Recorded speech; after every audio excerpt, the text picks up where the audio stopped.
Bapak Ibu, saudara-saudara sekalian yang terkasih,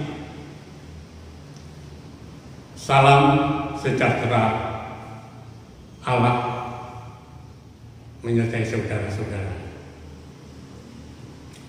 Bapak Ibu yang dikasihi oleh Tuhan, Minggu Paskah kelima kita beribadah di rumah masing-masing. Minggu Palmarum kita juga masih beribadah di rumah masing-masing.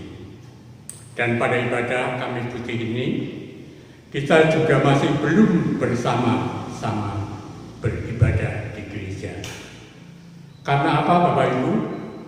Yang pertama, program pemerintah untuk supaya ibadah dilaksanakan di rumah masing-masing.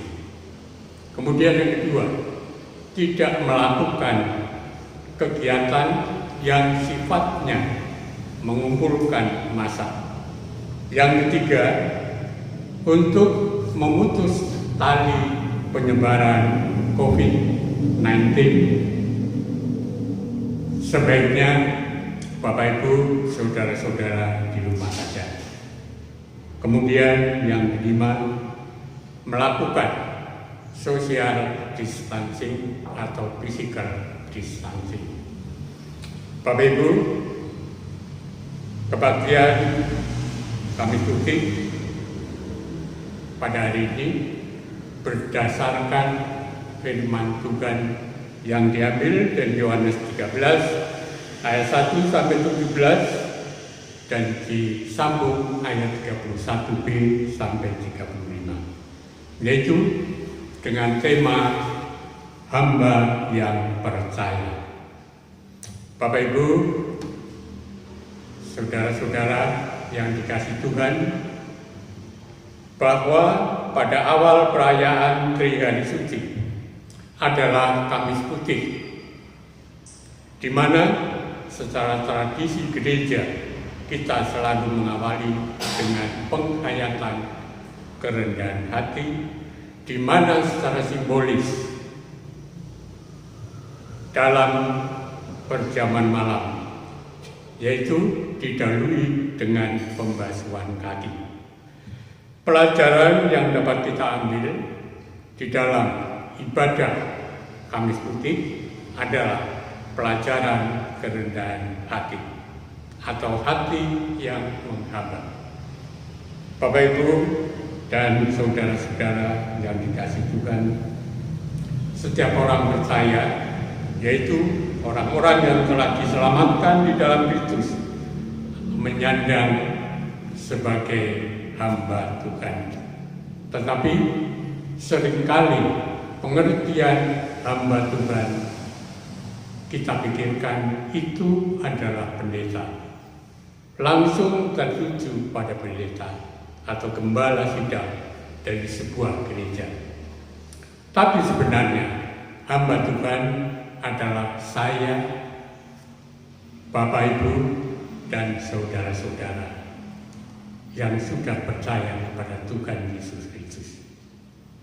Jadi sebagai hamba Tuhan, kita mutlak menghambakan diri kepadanya, menjadikan Kristus sebagai Tuhan atas hidup kita sepenuhnya. Jadi setiap manusia hanya dihadapkan pada dua pilihan. Yang pertama, menjadi hamba Tuhan atau hamba kebenaran, dan yang kedua, hamba iblis atau hamba dosa.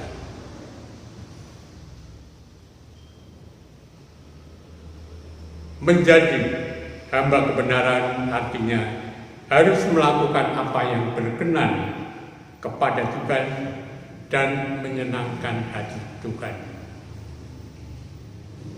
Sebab kamu telah dibeli dan harganya telah lunas dibayar.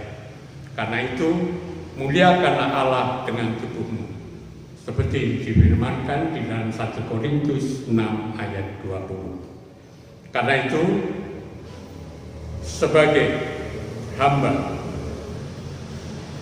kita harus siap untuk bekerja keras melaksanakan tanggung jawab kewartaan tanpa menuntut hak. Karena apa? Hak itu bukan hak kita. Itu adalah hak Tuhan. Hamba tidak seharusnya kita berkata bahwa kita sudah berbuat banyak bagi Tuhan. Saudara-saudara yang dikasihi Tuhan Yesus Kristus,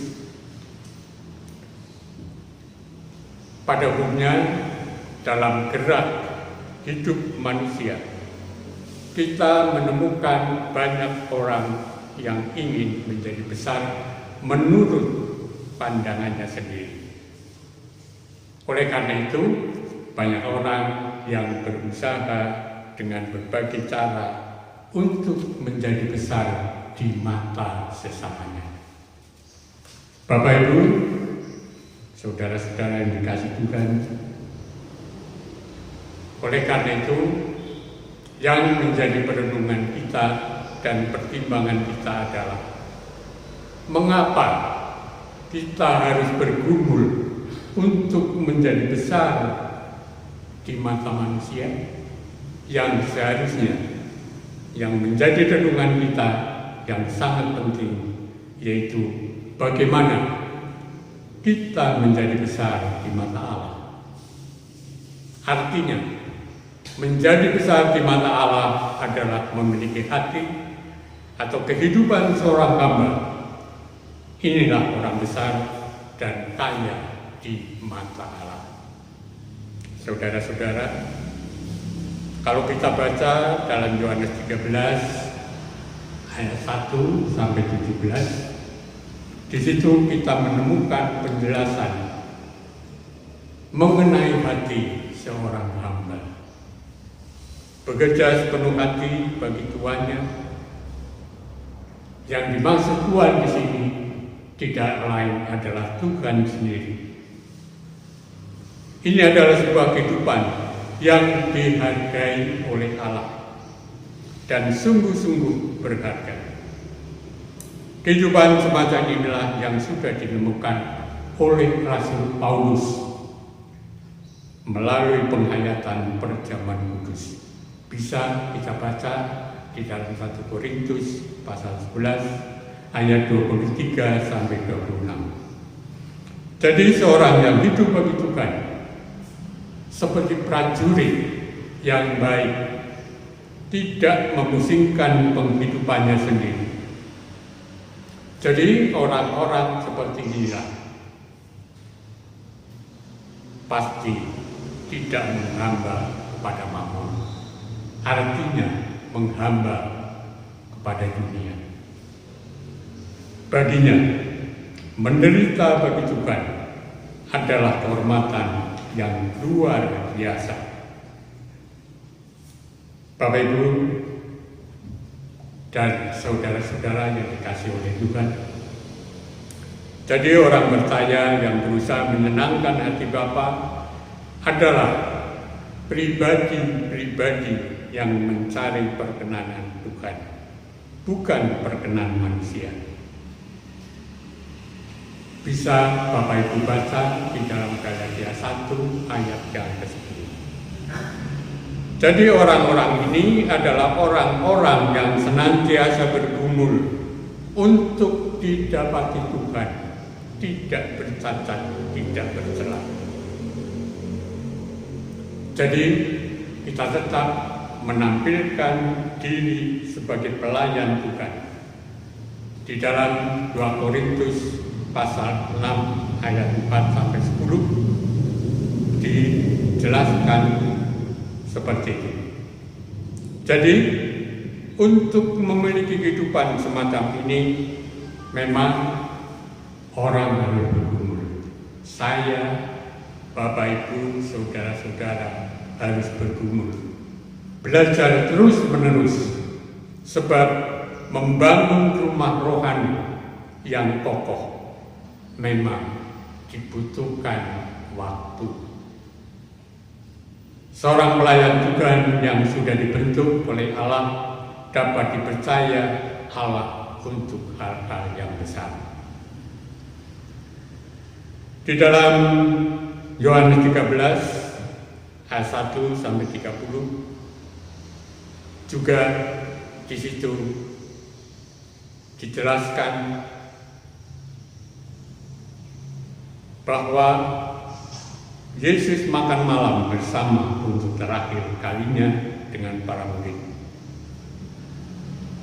Kemudian Yesus mengambil roti dan menyelupkannya dan memberikannya kepada Yudas, yaitu sebagai pertanda bahwa Yudaslah pengkhianat itu. Dan seketika itu juga Yudas dikuasai oleh iblis. Bapak Ibu, saudara-saudara yang dikasihi Tuhan, jadi kita tahu bahwa Yudas telah mengambil atau memilih jalannya, yaitu berkhianat, karena lebih memilih hidup enak dengan menerima uang dari para imam. Jadi jelas bahwa ketidakpercayaan Yudas akhirnya membawa diri pada kesengsaraan yang abadi. Saudara-saudara, kita tahu bahwa Tuhan telah menciptakan manusia dengan kemampuan untuk memilih. Tuhan memberikan kebebasan kepada manusia untuk memilih atau menolak. Artinya bahwa Tuhan tidak memaksa kita untuk berhubungan dengan Tuhan.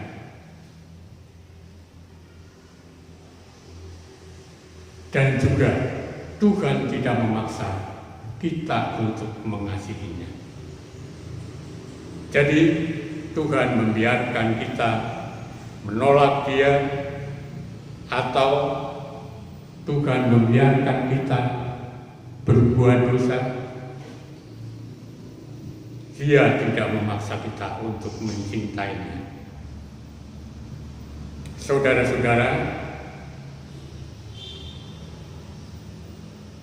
di dalam Kamis Putih kita semua menghayati bagaimana Tuhan sudah ada di dalam atau menanti bagaimana nanti menderita. Tuhan mengerti penderitaan dan kesusahan yang kita alami di dunia ini. Terutama pada saat ini kita diperhadapkan dengan masalah yang mencekam, yaitu menyebarnya COVID-19. Tentu saya, ibu bapak, saudara-saudara sungguh merasa khawatir, takut apa yang akan terjadi di dalam keluarga kita. Tetapi di sini, saudara-saudara, kita mengetahui bahwa Yesus mengalami lebih berat dari penderitaan sehari-hari. Tuhan Yesus mengalami penderitaan lebih dari apa yang kita rasakan saat ini. Yesus, Anak Allah dalam bentuk manusia, dengan menanggung segala dosa kita dan menebus hukuman manusia, di mana hukuman tersebut seharusnya harus kita terima. Kita yang harus menanggung. Oleh karena itu, saudara-saudara, dengan jalan demikian, Tuhan menawarkan kepada kita kehidupan kekal. Barang siapa memiliki anak, ia memiliki hidup. Barang siapa tidak memiliki anak, ia tidak memiliki hidup. Dengan firman ini, saudara-saudara, Allah ingin masuk dalam hidup kita.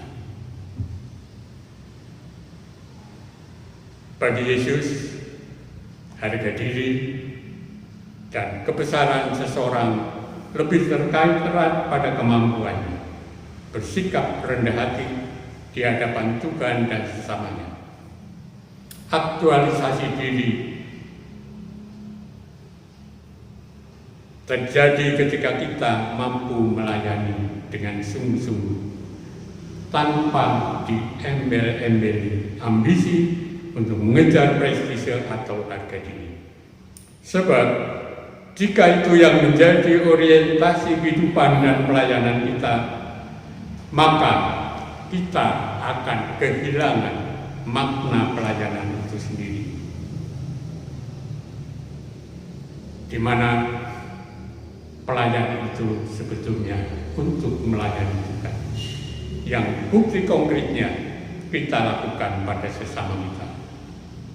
Jadi kemuliaan bukan hak kita, tetapi kemuliaan itu adalah hak Tuhan.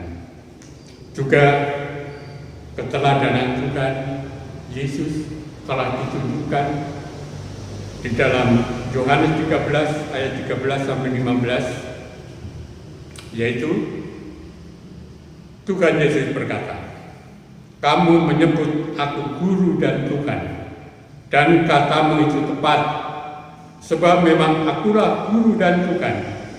Jadi, jikalau aku membasuh kakimu, aku yang adalah Tuhan dan gurumu, maka kamu pun wajib saling membasuh kakimu. Sebab aku telah memberikan suatu teladan kepada kamu, supaya kamu juga berbuat sama seperti yang telah kuperbuat kepadamu." Yesus mewajibkan kita untuk melakukan apa yang telah diteladankannya.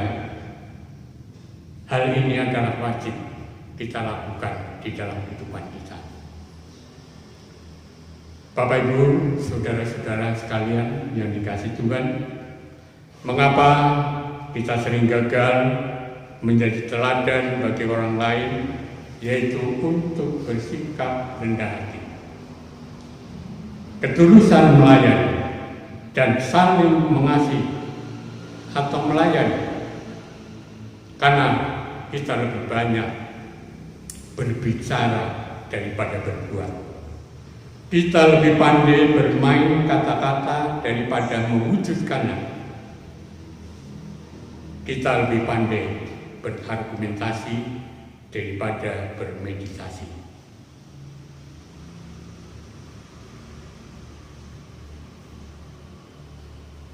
Apakah kita semakin dekat dengan Tuhan dan sesama?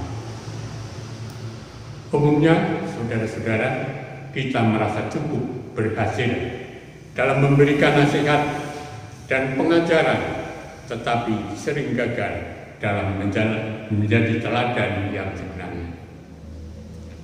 Jadi, kebesaran kita dan aktualisasi diri kita terjadi apabila kita dapat merendahkan diri di hadapan Allah dan sesama, serta setia dalam melaksanakan tugas panggilan kita untuk saling mengasihi dan melayani. Sekarang waktunya saudara-saudara kita tunjukkan pelayanan kita baik kepada Tuhan maupun kepada sesama. Oleh sebab itu, ada suatu pertanyaan. Maukah kita semakin diubah dan dibarui oleh Tuhan menjadi pribadi yang peduli, mengasihi, dan melayani sesama dengan kerendahan hati? Amin. Tuhan memberkati.